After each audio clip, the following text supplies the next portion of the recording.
What's going on, everybody, and welcome back. That I can officially announce it as Party Chat. It was previously known as the Week Wrap. We talked about it last time. We weren't sure on the name, but we're going for it for this time. So this is 5-9 Direct's Party Chat. Same series, talking about the gaming news, but this time right with another person. Speaking of another person, as you guys can already see, the CEO boss man is here. We have Tallen. Tallen, what's going on, my dude? What's going on, man? Happy to be here. This is the first time getting to do something like this. I'm super excited. Yeah, man, I'm glad to have you in. So, Tallen, catch us up. What have you been playing lately? Anything you've been playing that, might want to share with us for a little bit here? I mean, if you guys want to, I've been playing a lot of Destiny 2. You can always join the D2 clan, 5-9 clan if you want to. But no. Old games aside, I actually finally got to try out the new beta demo, whatever you want to call it, essentially, of the new Mario Strikers game. It was in a kind of test form first in terms of just the tutorial, but we're supposed to be getting some beta trial stuff that we'll talk about later, obviously, in the episode. But I'm looking forward to trying that. So those are the games I'm currently playing right now, though. How about you? Very nice, very nice. Well, Tallen, I've been on this thing where I've just been a platinum hunting trophy person out of nowhere for PlayStation. Oh, it brings me back. Brings me back. Specifically with my PS5. I don't know what it is with this new generation, but I just become that person. And so currently, I just actually finished Concrete Genie, which again, I recommend this game. Go please check out the game if you haven't heard about it or haven't played it. Very nice, relaxing game. Pretty easy platinum, but again, just a really nice game to play. But now I'm currently working on Kingdom Hearts 3. I don't know why I did it, but I'm doing it because I never platinum those games. Do you platinum? I know you play Kingdom Hearts, but do you go out of your way to platinum? I was a crazy platinum guy way back when the PS3 first came out and trophies were finally a thing. I got like 18 platinums or something like that within the first year or something like that. I haven't done it as much because, real world life now, grown-ups, bills, all that stuff, right? Unfortunately, but I definitely go for some trophies here and there when I can. So I can't say I'm disappointed. I kind of approve. So fair enough. That is me currently, and that's where I'm at. I think just because there's not really too much to play that I want to play right now. I've played a good couple games. Now I'm waiting for some bigger stuff to drop, but we're getting into the season, into the nice June, what used to be known as E3 season, but I guess now we can kind of start calling it Summer Game Fest season. That seems to be the thing now, because that's pretty much what's happening. But we'll get into that stuff. We have some stuff to get into that. So let's jump into this, Tallen. Let's go in with story number 1 with our new stories, and that is Star Wars Jedi Fallen Order sequel is happening. We got this from a press release from Star Wars. Essentially it goes like this. Lucasfilm Games, Electronic Arts, and Respawn Entertainment revealed a surprise teaser for the highly anticipated sequel at Star Wars Celebration Anaheim 2022 event, as well as its official name, and that is Star Wars Jedi Survivor. Dope name, if you ask me. The game will continue with the story of Cal Kestis and BD as it picks up 5 years after the events of Fallen Order. Now, Cal must stay a step ahead of the Empire as they're in their pursuit to get him, as he begins to feel the weight of being one of the last remaining Jedi. Star Wars Jedi Survivor promises to expand on the series' dynamic combat in new and innovative ways, and Cal must learn new skills and grow his connection with the Force. Star Wars Jedi Survivor will release in 2023 and developed for Xbox Series X, S, PS5, and PC. So it's looking like a next gen, current gen thing. So Tallen, give me your thoughts. Where do you stand with Star Wars Jedi Fallen Order, and does it get you excited for Star Wars Jedi Survivor? Sorry, the name messes me up. But tell me, where do you fall with this? Because I love this series, or what's about to probably become like a series, franchise, everything. But give me your thoughts. Go ahead. I'm super excited for this game personally. I think like most people, when Fallen Order was originally announced, we were all super worried because it was an EA-made Star Wars game. We had seen what they had done with their mobile game, and Battlefront 2, which funny enough is actually in a good spot now, but it took a while to get there, unfortunately, after release. So when this game came out, a lot of people were surprised, myself included, and I loved playing the game. I played through that story 3 or 4 times. I love the combat, I love the Force powers, loved all the worlds you could go to and everything.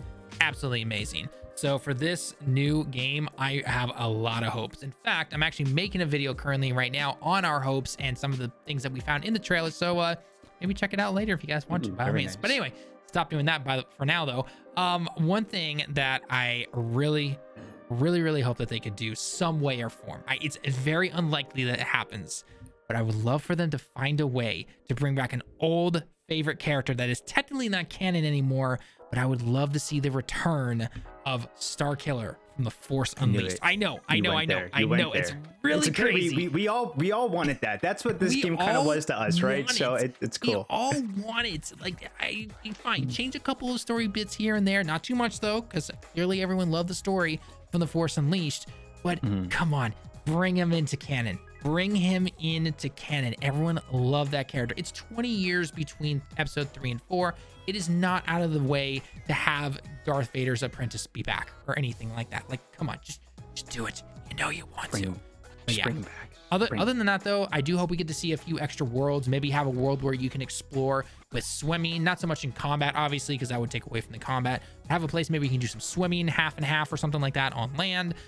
Get a chance to maybe see some kind of like fire and ice world or something like that. We saw obviously the ice planet from the first one where you got the Kyber crystal, but I think it'd be cool to kind of start mixing some elements in the worlds. Have some new creative worlds. You don't always have to see the same ones. It's Star Wars, right? There's tons of worlds. Right? How big is Star Wars? Yeah. So I exactly. Well, I'm super excited. How about yourself, man? What are your personal thoughts on it? Dude, this announcement, I mean, we kind of was hoping this was going to happen, and this was something that was kind of teased for a while, and so I'm glad that it's finally out there and it is officially a thing. I absolutely loved the first one. I'm not the biggest when it comes to Star Wars. I love I love the movies, right? I've never really gotten into any of the other stuff besides the games here and there, but of course, you touched upon the one that meant the most to me, because I was never a Battlefront guy.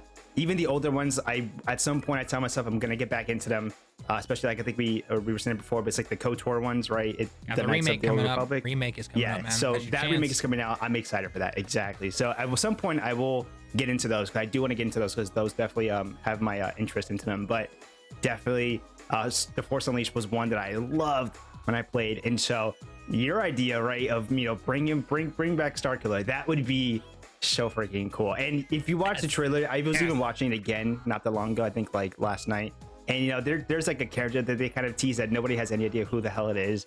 Like, just want to pray, just want to pray that that's actually going to become a thing, because that would just be such a cool thing to do. And I don't know timeline stuff, but the one thing that I want to see, Tallen, the only thing that I'd add on to yours is I just want to see more Darth Vader action. That was the coolest way to end the last game, in my opinion. I absolutely loved the reveal of bringing in Darth Vader and having, like, you couldn't even fight him, because it just showed where Cal was at that point in time, right? He was just getting back his connection with the Force, and getting back into the Jedi stuff. Yeah, so like it was so, just the way they did it, it was like you stood no chance, because he was throwing you. He was throwing Cal across the room. Like it was. I want to have that rematch back. I want Cal to have another fight with him. I mean, obviously we know story-wise, things won't go accordingly or whatever, but it's super exciting. That would be perfect. Have Darth Vader's ex-apprentice train you a little bit. Not on the dark side, but train you a little bit. Have a rematch with Darth Vader. There's so much they can do, especially because they keep releasing Star Wars stuff. I'm not sure if you've been like catching up, but they keep dropping new shows. There's like, I think 10 new shows at this point. There's so much that they're like just filling in with Star Wars, like lore wise and content wise, of stuff that I've never known too much about. Like there's just so much where I'm just like, man, this can fit very well with a lot of things, and this could be a dope connection to like the TV shows and whatnot. So that's where I'm at, Tallen. I'm excited. It is, yeah. Especially in one last thing before we head off onto the other stories is, they've done this over the past 3 years with like the comics and everything like that, really showing off how badass Darth Vader is and everything like that. So why not bring something in like Starkiller, where he helps Cal do a little bit of training, doesn't give him all the answers obviously or anything like that, and then Cal unfortunately has to run into it, Vader again, and instead of this time just simply running, he's able to fight him, and maybe do like a stalemate or something like that, not beat him obviously, because we obviously know how episodes 4, 5, and 6 go, but still be able to at least hold his own, somewhat of his own, and then be off, and Vader be like, okay, I can't really mess with this guy right now, or something like that, or something along those lines, whatever the case is. There's so much. There's so much to build off. They have a lot of good opportunities to do some really cool stuff. So definitely keeping our fingers crossed for some dope stuff like that. We can go ahead. We can jump into story number 2. And that is Sony announces the next state of play. Finally, I think a lot of us have been waiting for this, but let's dig into this. This is coming from Brett Elston at PlayStation Blog. So pretty much the blog post says this: tune in next Thursday, June 2nd for nearly 30 minutes of announcements and updates from the world of PlayStation. We'll have some exciting reveals from our third-party partners. I emphasize that, third-party partners, plus a sneak peek at several games in development for PlayStation VR 2. Tallen, 2 things. third-party partners, they're specifying it. The other thing is PlayStation VR 2. So let me ask you, where do you stand with both of those? We can start with the VR stuff. Do you get into VR, stuff? Does the PlayStation VR 2 get you excited in any capacity? Go ahead. I know VR has its fans, and it's actually come a long way ever since it was originally announced. I remember when any kind of VR was originally announced, I was like, whatever, get this out of here, essentially. I did too. But it clearly has its fans and it has its purposes and everything, even outside of video games, which I always thought was pretty cool, right? It's cool that they're gonna show some stuff off, especially for that crowd again. Just for me personally, it's not something I'm personally looking forward to. I'll see it, say, hey, that's kind of cool, whatever, and then honestly kind of be on my merry way. So while I'm not personally excited about anything VR, I know a lot of people are, and so I hope that they get to see some cool things. I just personally never got into it because I have a small apartment and I can't really do VR or anything like that. So, and they're just, it's expensive to get into as well also. And so I was just like, it's cool, but not really my cup of tea. Now, the other part though, when it comes to the third party games, I am both hopeful and a little not upset, but kind of bummed out that we're not gonna be able to see any first party stuff, even if it's a small snippet of Spider-Man or Wolverine. I don't need to see a ton of stuff or anything like that, but just to make sure kind of show us that, hey, the game's doing okay. You're not pulling a Metroid Prime 4 or anything like that. Just gonna say that game's gonna be forever till that game comes out. You know my pain. I had to think about that, Tallen. I was like, wait, Metroid Prime 4, is that still happening? I was like, yeah, you're right. That's still a thing. So it'd be cool to see a lot of the third party stuff.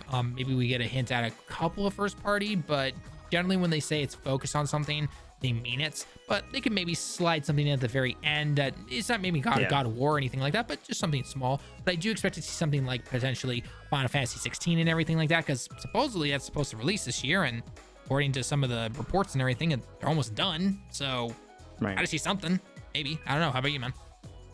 Yeah, I mean, you touched upon a game that I was thinking about off the jump of my head, because it's easy to think about, okay, third-party partners, like what can they do? I mean, I start to think about games like Final Fantasy 16. That's such a big game. That is a big game to see at something like this, where it might just be a bunch of like different smaller games. Because I just imagine State of Play, typically what it's been, even the one before this, right? It was like games like Exo Primal. It was like we all thought it was like that other dinosaur game or whatever. Like just it was like Dio Field Chronicle, and then we're waiting for games like Stray, more of these like smaller kind of games. So Final Fantasy 16 to be here would be pretty cool, but it would fit the third party, it fits the whole third party partner thing. And so we could see it, except I wouldn't be surprised if they just don't show nothing big here, because I just imagine they're used to doing two different kinds of events, really, mostly anyways. State of Plays, and then they have the big PlayStation showcase events, game showcase events.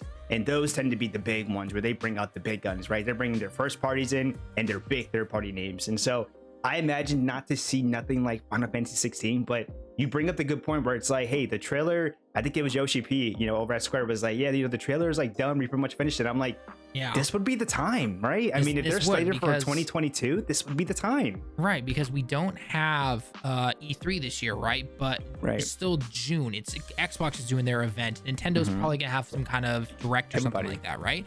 So why wouldn't Sony do something like that? I mean, generally, when has their big showcase of all their big hitters always been, right? It's either been at E3, not really Gamescom, sometimes Tokyo Game Show, you get one or two hits, and then there's one other time during the year that you would see some kind of big reveals and everything. Sometimes September, I think last year they did it, so that could be the case again. Who knows? But that is pushing it kind of close to like October. Exactly. And so it's like, when you don't see anything from a game, looking at you, Starfield, and then all of a sudden you're like, guys, this is coming up. Like, what's going on here? Don't show us everything, but show us something.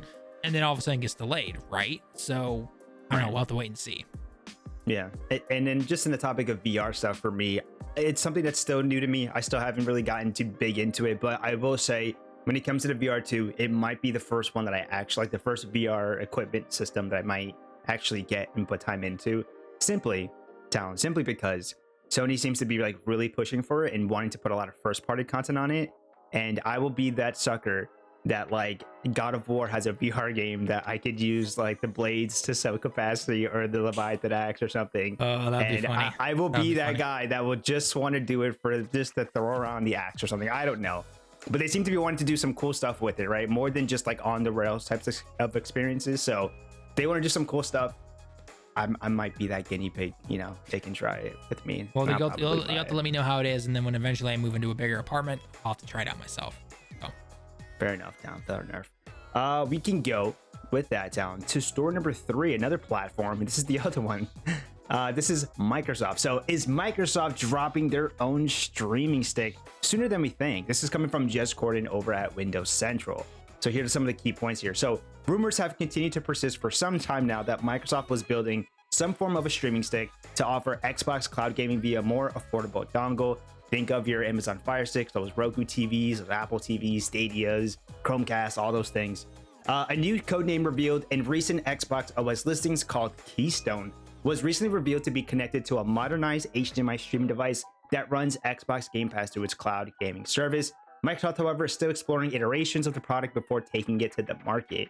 And it's expected that it's been worked on for about a couple years now. So this might be in the pipeline for maybe next year. Maybe we get an announcement this year. So Tallen, I know for us, this probably isn't something that we'll care too much about because we have computers and whatnot. So, but I'm curious, do you want to buy this for your TV? Is this something you want to have? Like, let me know. What are you thinking on this? Well, total real estate, I would simply say I don't have a TV because they're really super expensive over here in Japan. There you go. But if I did, let's say if I had a TV, right? I don't know if I particularly would, simply because we've seen how game streaming has been, whether it's through something like PlayStation Now, especially with PS3 games or Stadia or anything like that. While some of it can be good, it's just not at its best right now. I mean, Stadia is all but dead from Amazon last I checked. And a lot of people still don't have that good of internet, right? Like, if we live near a city or something like that, or we have the money to pay for good internet, then great, we have it. And some countries have better internet than others. There are a lot of people that still don't have that great of internet, and this would be a perfect thing for them to get. But if at any time their internet goes down, or it's in a bad connection, or anything on the other side from Microsoft where things go down or anything, they can't play that. They can't take advantage of actually being able to play what they bought. So while I think, again, the concept has always been cool, it's not in a position I think that is really going to do that well. As awesome as Game Pass is, obviously, it's just, I don't think this particular thing is really going to take off, in my opinion at least, that much. I could be wrong, and if I am, great, prove me wrong by all means. But just by talking with so many people that I've met online over the years, and YouTube, on Twitter, social media, you name it, a lot of people don't have the internet to really use it to its full potential for so many days or months or anything like that. So yeah, that's again another fair take. I've tried. I will say this: I've tried the Xbox, the cloud gaming, the X Cloud, but I tried it at its very earliest when it first came out, because I was one who was intrigued by the idea of being able to stream games to your phone. As an ex mobile content creator that I was, that was something that was exciting. So I tried it, and Talent, I will say it wasn't the greatest experience. I did try it on PC, definitely better. But like you said, it comes to the point of you really got to have that good internet, because if you don't have the good internet, you're not going to typically get the greatest experience. And we're not talking about streaming TV shows, we're talking about streaming games. And so I think it's still when it comes to that aspect of it, it's still really not there just yet. And so this seems like one of those things where this is cool, right? It's cool in idea, but in execution, I just don't think we're there just yet, right? Until everybody starts having mandatory lowest is 1 gigabit internet or something like that. I don't think this is something that most people will look forward to. Don't have that. They just don't have that, right? Whether it's because it's too expensive, or the area they're in just simply does not have that, right? Especially if you live in a more rural area, right? So that's exactly what it is, man. At least what I think, at least. So yeah, and again, like you brought up, it's not like watching a TV show, right? Or if we stream Netflix or something like that, it's not like that. You simply just let it load and you watch the video. This is constantly having things happen on screen. Yeah, so characters generating moving, and everything, right? So it's I don't know. Maybe they can surprise us, but we'll have to wait and see. We'll have to see something. At least they're doing something. But it needs to be games. The one thing they should be focusing on, I hope it is also games. But we'll see that when it comes to the event. But we can go ahead and go to a different platform with our final story, Talent. And this is with Nintendo. And Mario Strikers online demo got a surprise drop. Again, this is from Nintendo over on Twitter. So basically the tweet reads this: hit the strike field for online quick battles with the Mario Strikers Battle League First Kick demo. Nintendo Switch Online members can play through the tutorial as of today, and they can hit the field for online multiplayer when the sessions begin. So basically, it's like an online multiplayer demo. It's going to go from June 3rd to June 5th. And I had the schedule here, so listen carefully. One more time, listen carefully if you're looking for the specific times to try out the demo. It's going to go like this: Friday, June 3rd from 8 to 9 p.m. Pacific. Saturday, June 4th from 4 to 5 a.m. Pacific. 12 to 1 p.m. Pacific, and 8 to 9 p.m. Pacific. And then Sunday, June 5th, 4 to 5 a.m. Pacific, 12 to 1 p.m. Pacific. Those are your time slots. Keep that in mind. And then, to my surprise, Mario Strikers Battle League launches June 10th. Talon, I'm not gonna lie, this game's release, this was definitely a game I looked forward to, but it crept up on me that this came out in like 2 weeks already. I don't know what it was, but it snuck underneath me, Talon, because Nintendo, they're dropping games left and right, man. They have a really good slate for 2022 for games. Even with some getting delayed, they're killing it. So what are your thoughts? Are you playing this? Are you going to get into this? So I tried out the tutorial, which is available currently now on the Switch. So go ahead and download that. It's a tutorial. It doesn't give you much, right? So I'm really waiting for for the online demo, essentially. It's not really a beta, it's a demo, because this game, again, like you said, comes out on the 10th. Which I just find extremely funny, because I remember when this game was originally announced, I was on a bullet train going to the mountains to go skiing, and I'm watching this at like 7 a.m. my time, and I see it. I'm like, oh, that's really cool. It'll be out sometime in the fall or something like that. And it's June in a couple of days now. So it'll be really interesting to see how well the game holds up. I mean, the one on the GameCube was absolutely amazing. It's, fun, dumb fun, essentially. So I'm really hoping that they are still able to capture that with this game and obviously improve upon it, have some good online and everything. It's Nintendo, their online is sometimes, so we'll have to wait and see how well it's going to be. Hopefully the demo can at least give them some, tests and kind of see what it is. I do wish it was for more than just hour blocks. Make it 2-hour blocks, because people got work or, sleeping or time zones and everything like that. So it's like, why not make it a little bit longer? I don't know. This seems really weird to me. Anyway, I'm super hyped though. I'm super excited. We'll definitely be reviewing it here on the channel as always though. So again, make sure you guys hit that sub button and hit the like button. Yeah, for sure. I'm just going to add on to that too. Not much for me to add on, because I did play the GameCube one too. And that was one I grew up with the most, was the Mario Strikers for GameCube. Absolutely love that one. This one is going to be for me, like just kind of like a step up. Right, this is gonna look a little bit nicer because it's on the Switch, so I'm excited. I don't know. I agree with you with the time slots. The 8 to 9 p.m. Pacific, the 4 to 5 a.m. Pacific. It is like these 1 hour increments where it's like, oh, you couldn't stretch out for like a couple hours, because imagine just like getting home or something and you just forget and you're just like, oh no, I missed the time slot. Because you're just behind by like a minute or something. I don't know. The first one's at like 5 a.m. my time or something like that. I'm just like, what? Huh? Yeah. Come on. Yeah, I mean, at least they got the tutorial. if that's even what even remotely gets you excited, but the tutorial aspect of it is there, and I will say I did try it out too. It's just like playing the other ones. It's nothing like anything I think crazy. At least to me, it didn't feel like anything like brand new, so innovative from the last. Right, it just seems like the next level of Mario Strikers. So I'm excited for it. And again, that release date crept up on me. So June 10th, even if you miss these dates, the game already literally drops in like 2 weeks. So you're going to be able to get your hands on it no matter what in 2 weeks. So I'm excited. I'm definitely going to be playing it. I can look for a game right now that's just fun. Just a nice, fun game. It's just play a fun with the game. friends. Yeah, have fun. That's what I'm looking forward to. So Nintendo kills it when it comes into that. Like I said before, their drops for games this year, I think, has just been really, really, really good. And they have so much stuff to come with a Nintendo Direct that we're probably going to get sometime in June. So you might even see a couple more surprise releases. Do we get not Metroid Prime 4? I doubt it, but do we get another Metroid title? We've been waiting for those, so they're killing it. Where's my Prime trilogy? I want my Prime trilogy so badly. I can see them drop it one by one, but I guess we'll have to see. We'll have to wait and see. So. All right, speaking with that is the last story. We're going to go ahead and end it off there. But before we go, as always, keep an eye out for these upcoming games. So we have 3 here. We have Silt, that's dropping on PlayStation 5 and 4, Xbox Series X, S, and 1, and then Switch and PC. That comes out June 1st. And then Card Shark on Switch and PC, that is June 2nd. And then Diablo Immortal on iOS and Android, with the PC beta on June 2nd. Interesting to see that go in that direction. We are definitely gonna be testing yeah. that one out. We're definitely gonna be testing that beta out. So hopefully it's good. We'll see. I mean, Diablo in a mobile form, I don't know. I have to see, I guess. I heard some closed beta from like Australia and everything. People actually saying it was kind of good. So maybe we'll be surprised. I don't know. We'll have to wait and see. Hey, so I'm worried about the store though. That's what I'm mostly worried about is the store. So yeah, we'll have to wait and see. Well, we'll have to see. But that's it. Those are our news stories for this week. Let us know your thoughts on any of these stories that we covered or any that we might have missed. Drop that in the comment section down below. Again, I'm Jared with 5 Direct, and our guest today was the awesome Tallen. Tallen, thank you for hanging out. I hope you had fun, man. And Tallen, any final words? Go ahead.